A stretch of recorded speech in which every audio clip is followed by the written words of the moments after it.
Hello, Timbersurf here with the announcement of the winner of my 500 subs giveaway. And the winner is announced later in the video. So first, I'd just like to address all the suggestions that have been submitted.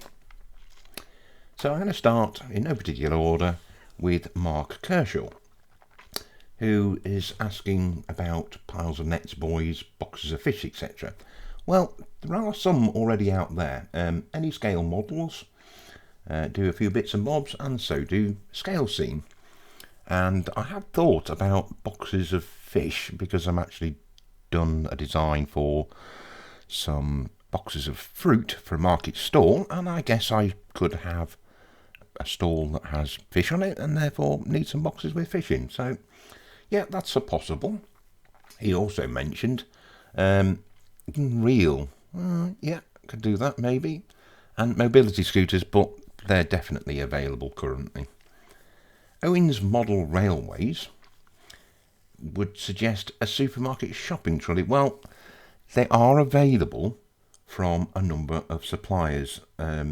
Scale Model Scenery being one. Sell the Falla version. Shapeways do a number of products, but at the end of the day, for 3D printing, it's like anything that you try and model that's very small and fiddly or delicate. You have to use a bit of modeller's license, and you'll end up with a shopping trolley that instead of having 30 little bars will have 3. So it kind of gives the impression, but not quite realistic or prototypically the right size. So yeah, I think I'm going to steer clear of that one. I'll leave it to the mass production moulding machine people. Matthew Ward suggested a chop saw or a table saw, which yes, I don't. Chop saws I've never seen. But a table saw, I think you could realistically very easily make it from a scratch build. Just a simple block with a smaller block on the side for the start switch and just a little blade sticking up out the top. Tim of Island Xenix has asked about a twin-cylinder steam engine, very specific. I've had a look across the models that are available, and I can't find a twin. I can only find a single, and I did have a little play, but it's very hard to manipulate as it's only an STL and I can't play with it in CAD. But it's a complicated design and therefore would take a huge amount of time to actually design it. And then what would I use it for? I'm in 1950s UK, so I'm sorry, Tim. You're going to have to do that one from scratch. Scrapbook Rail asked about air conditioning units, or precisely accurate ones. I have to say there are quite a few available from eBay. People have designed them themselves, and I don't think they're that bad, really. So I think we'll have to list that one as already available. Little Wicket Railway. Right, how about a vintage film equipment, big movie cameras and tripods, huge lights with barn doors, maybe a camera crane or some tiny director's chairs. Yeah, and of course a crew, which I did say I'm not going to do people. Little chair, maybe, bit fiddly. Cameras on tripods, yeah, that's possible. Camera crane, yeah, again, that's possible. Lights with barn doors, I have to admit I've sort of done something very similar before in my church diorama with ones that actually work. So I think really you should maybe look at that in terms of making them work and making them as a scratch. Barnabas Junction asks about phone masts of various shapes and styles. Well, there are a few available, both the single ones and the ones that have the complete little cabin at the bottom for all the power and so forth. So I'm afraid I think you have to go and buy them rather than me make them. Sean Morris Armitage suggested a forklift truck bucket, which I must admit I can't find from any supplier. So I think, yeah, that's got a possibility. A bit of an unusual one. Then Michael Robinson has suggested the utility pole that carries electricity and telephone cables and street light. Yeah, certainly can't buy anything like that, but I would say that Luke Towan has already done a really good job of making those out of bit of wood and gluing bits on. So I think that's really a scratch build job. Sparky 107 has suggested a soccer goal or other sports goal nets, etc. I don't really think that's something you should or could print. It's basically a very simple scratch build, and you get a far more effective netting from actually using netting rather than trying to print. Gordon Hanning suggested a Silver Cross style pram. Now, there are prams available ready to buy from the manufacturers in both the stroller type and the older fashioned Silver Cross style. The trouble with them is, like bicycles, the wheels are going to be really hard to make them thin enough but realistic enough. Delicate design. So possible, but you can buy them already. Tony at the Heritage Line has suggested a Bouncy Castle, and I'm sure I've seen one before, but I'm blowed if I can find one. So yeah, that's a definite possibility. And also an N-gauge umbrella. Yeah, that's going to be pretty small. I think you might be better with a tiny bit of round paper, to be honest. A bit too delicate to print, but yeah, possible maybe in OOHO, but N's probably pushing the limits. Newlyn Railway has suggested a pipe flange. Now, I have already done a design for some piping with flanged ends, and he's also suggested a utility pole transformers, and there are currently one that I can think of that's available from West Hill Wagon Works, I think, but I must admit I have had a little play at designing a British one myself. Mark Kerschel decided to have a second bite of the cherry, and after a little thought also suggested a wheelchair, but unfortunately that falls into the pram category and the bicycle category, that it's very fine and delicate, so it would be very difficult not to design but to actually get it to print and be able to remove it off of the print plate without destroying it. Kane Romano has suggested what I would call a brick mask. Basically something you can put over OO gauge bricks and then be able to cut it out so you could paint or airbrush individual. Really? I'd get a piece of paper and cut a little square in it. I don't think you really need 3D printed. He also suggested satellite dishes, which they are very much available from quite a few different suppliers. So I know that one's already done. Andrew Sartorius suggested a coal conveyor. Now, that's something that I have thought about in the past. I've got every intention of making cement and coal works and things on my layout, and therefore I will need those big industrial long conveyors with a cover over the top. To be honest, for the mobile one, I was actually thinking of making one that works. And I've already started at making a little trestle framey thing that will be my base design for making support columns and for conveyor frames, etc. So yeah, very possible, and I'll probably try and make it work. The Train Freak has suggested something that it's a 330 gallon transportable tank and storage tank with integrated cage and pallet. Yeah, it's what we call an IBC. I don't know why it's called an IBC, but yes, they are very much available currently from a couple of different suppliers. So, no, sorry, that one's already done.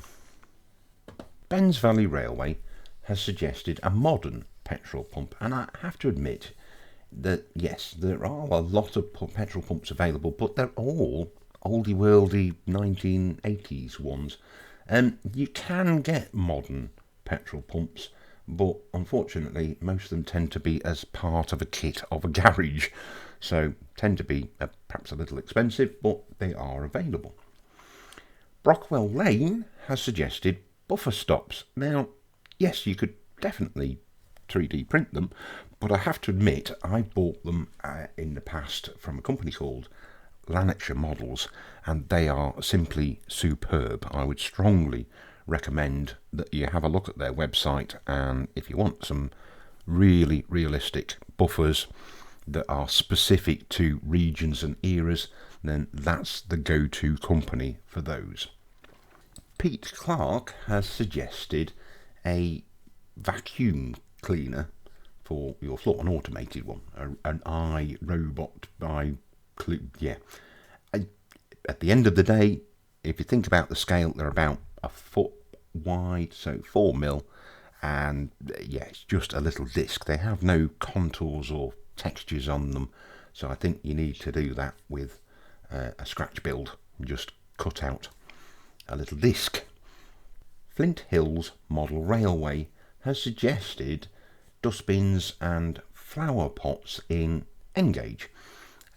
Well, I have actually had a go at flower pots, and yeah, I need to populate some greenhouses, and I have managed to do some basic flower pots. And again, we're pushing the limits with N-gauge, but yeah, very possible. Mr. Bones has suggested a summer house. Now, I've found many instances of being able to buy a garden shed. I can think of several suppliers, but I have to admit I have never seen a summer house. So yeah, I think that's a possibility. Simon Trains Model Railway has suggested a Dalek. Yeah, well, there is one available, but yeah, I guess that is possible. He's also suggested a bird feeder, which again, like the summer house, I don't think I've ever seen one available. So yeah, that's a definite possibility. Penn Junction has made the suggestion of a station clock. Well, there are an awful lot of station clocks variable from various suppliers, and it doesn't really have a lot of features on the face. I guess you could have a fancy support bracket for it, but yeah, I think you need to stick to the ones that are currently available. Snowman's Sledge. Ooh, now that sounds possible, but I did actually find one from a 3D printing site, which are really good. But yeah, it could be possible, but there is one available, or you might have to print it yourself, unfortunately. He also suggested wheelchair, which we've already covered, and then he mentioned Escalator. Now, there is one place that I found that makes them in 3D, and of course there's quite a few people who have made scratch ones. But yeah, it is something I have thought about previously. I'm not quite sure where I would use it on my layout, but yeah, I guess that's a possible as well. Amtrak Junction has suggested public road speed humps, but they're very simplistic. I think you just leave that to doing a scratch build with a bit of plastic and profiling the edges. Dave Bo Stevenson, well, how many goes do you want? He's suggested lots of things. Rugby goalposts, we kind of covered that one before. Again, probably easier to scratch build. Hot tub and paddling pool. Well, a paddling pool is definitely available from West Hill Wagon Works. Yeah, I haven't seen a hot tub, so that's a possible. Supermarket shopping trolleys, we've already mentioned. Trellis fencing, I think that's a job for laser printing, to be honest. A dog kennel, yeah, I've not seen a dog kennel, so yeah, that's a possibility. And a rabbit hutch, again, I've never seen one of those, so again, that is a definite possibility. Might have to put some mesh in the front rather than actually trying to print it, a bit like the goalpost principle. Jane Ardner has suggested a bird table, which we've covered before. Life buoys. Well, I think a simple bead or would do for the round ones, but the pear-shaped ones, yeah, I guess that's possible. Although I think some are available from any scale. A radio, yeah, if we're talking about a little transistor radio, that's like 2mm square block, not really something worth printing. Garden roller is something that I have thought about before. Never seen the Victorian style ones, and the ones that you can buy from manufacturers are more modern and simplistic. Also suggested a washing machine, which is one of the many things that I designed for kitchens. I've done fridges and cookers, and I have already got a design for a washing machine, and I need to do another one for a twin tub. So yeah, already on the list. Mark Kershaw has suggested lamps or floodlights. Well, they are obviously available, but he's saying that they're not really the right quality. I have actually made them from scratch myself, because I'm not always been happy with ones that are available. But I must admit, my go-to for lighting, for both cheapness and for realism, is an eBay seller called Everest Models, who do a huge range of lighting, and if you can't find it in their range, you won't be able to find it, I would imagine. Yeah, very good go-to of mine. As for printing it, well, it's just a post with an LED on the top, so I think we'll just stick to scratch building. Andrew Sharp has suggested vice, engine hoist, generators, welders, etc. items for an industrial sort of workshop, and they are available. Certainly I know of a chap who sells stuff through Shapeways called Dave, who has an awesome collection of machine tools, and any scale models also make them, so I think we'll leave that one alone. They would be quite difficult and time consuming to design, so as someone else has done the work, I'll leave them to it. Traitors Gate Model Railway has suggested road sweeper's cart. Well, there's certainly the Langley F277 available, and there are some other kind of versions that you can buy from the main manufacturers. So yeah, possible, but something is already available. Gareth Waite suggested a tyre changer, and I have to admit I have been playing with some designs for a garage, which I have a diorama that's part built, and that was one of the reasons I did the tyres on a rack, and I've been looking at engine hoists and engines and so forth. But I have to admit I have found a supplier of some superb bits which covers the whole range, so I think I'll probably end up buying that one. Sorry, Gareth. Roger Vippand has suggested items that you'd find in a pre-war farmyard setting.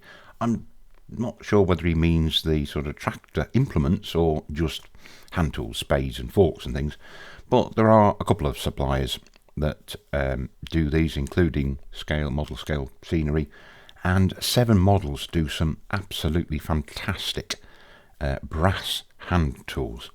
Strongly recommend you have a look at their website and the stuff that they have available. Jane Ardner has suggested an old telephone. Well, unfortunately I think we're in the transistor radio land here, that this is so small, we're talking sort of 2mm square, that it should be a blob, basically. Not really viable. Moorland Model Railway Andy has suggested a soft track. Doesn't that come under sort of transport vehicles things? Yeah, I think it could be possible. You could do that. Not sure it's relevant to my 1950s setting, but yeah, that's doable. Bangotty Junction Car Brown has suggested a hanging basket, and I have actually had a little play with this. Somebody else suggested this a while back, and I ended up making one that is about 5 foot tall, and it's just too fiddly to come out. It sort of breaks up as soon as you try and take it off. We're in the pram and wheelchair land. Henry's Transport Adventures and Beyond has suggested a skip. Well, there are a lot of suppliers of skips, and as you've already seen, I've even had a go at making a ro-ro myself, and there's also one currently available for 3D. So yeah, that's kind of already done. So that about wraps it up. I would like to thank you for making your suggestions. It's been very interesting, and it's cost me an awful lot of time doing the research to make this video to see if things were already available. And again, I'd like to thank all of my subscribers who currently, I'm now over 700 subscribers. So I'll have to have a little think about what I'm going to do for a 1,000 subscriber competition. So let's get on to the winner, which is the idea that tickled my fancy, which was a garden summer house. So I had a little go at designing one, and I managed to print one out very successfully and really highly detailed, and I'm very pleased with the result, and I hope that Mr. Bones is going to be happy with it as well, as he will receive one as soon as he gets hold of me and specifies the other items that he wants. So, Mr. Bones, if you get hold of me via Facebook, I am Timbersurf on Facebook, or if you send me an email at timbersurf@lumsdonia.co.uk, I will get your address from you and post out your prize. That then leads us to the runner-up, which is the bird feeder, which was actually mentioned by both Simon Trains and Jane Ardner. So it looks like there are 2 runners-up. So again, if you'd like to contact me by email or through Timsurf on Facebook, I will post out a bird table to each of you. I might even throw in something else as well as a little surprise. So it just goes to say thanks for those that entered, and I'm sorry if I missed anything, and it won't be long before we'll be doing 1,000 sub competition, I guess. So from me, Timbersurf, it's ciao for now.